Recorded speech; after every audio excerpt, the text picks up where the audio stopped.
Hello, I'm Sayyaji Stephen Anderson, Chief Instructor of the Maung Zen method of Bando. I'd like to welcome you to the free introductory course on the Maung Zen method of Bando. Over the next several weeks, I'd look to share with you the philosophies, principles, and practices of this beautifully brutal art known as Bando. And I want to thank you for joining us. Okay. All right. What we want to do is we want to keep in mind that in our system of Bando, we have what we call various philosophy, principles, and practices that we work on. And these philosophies, principles, and practices are what govern what we do. You'll find that everybody does what we call a straight punch or a turn punch. You got everything from every martial art to every boxing, any kind of combative art has that as a staple to what they do. Now, what makes ours different than others is the principles that we apply. So over the course of these sessions, I always try to make sure that I help teach some of the principles that govern what we do to be able to be effective at what we do. So this is what, this is going to entail as I teach. Okay? So. Now what I want to do, I want to go over the proper formation of the fist, or what we like to call the Bando Fist.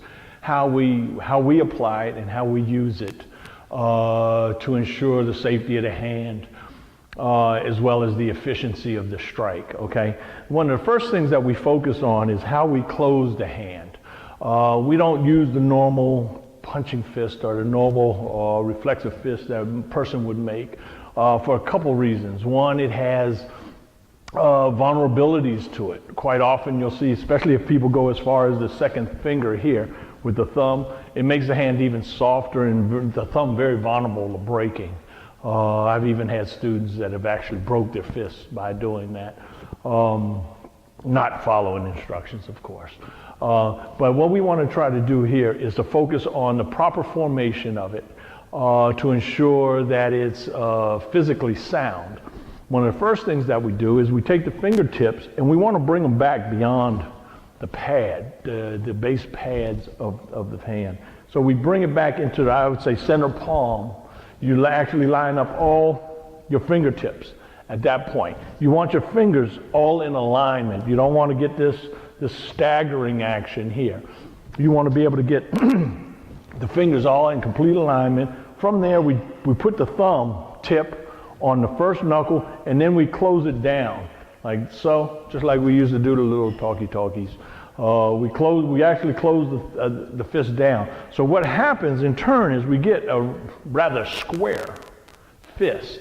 And this is what we're looking to try to be able to form. The reason for it, we focus on this single knuckle as our primary striking knuckle, and that's why one reason why we classify it as the Bando Fist. However, it does have a multitude of striking surfaces that we do use based on some of the techniques we use. So we actually do use the thumb in this case for this thumb striking. We also strike with the whole row as well as a single. We can also strike with the flat, and then we can also strike here with the edge of the knuckles as well. The one other area is the heel of it, or the outside edge of it right here for hammer striking and stuff like that. So it becomes very versatile in what we can actually do with it. And so, the key to it is that we exercise and practice this, because this is not natural. The thumb is normally not in this position. So there's a number of exercises that we do to be able to develop it. One of them is just simple stretching of the hand. You can stretch them individually.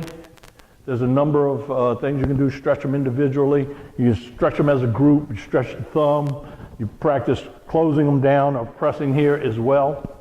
We do what we call an open and close exercise, where you just simply open and close, open and close, open and close, open and close, open and close.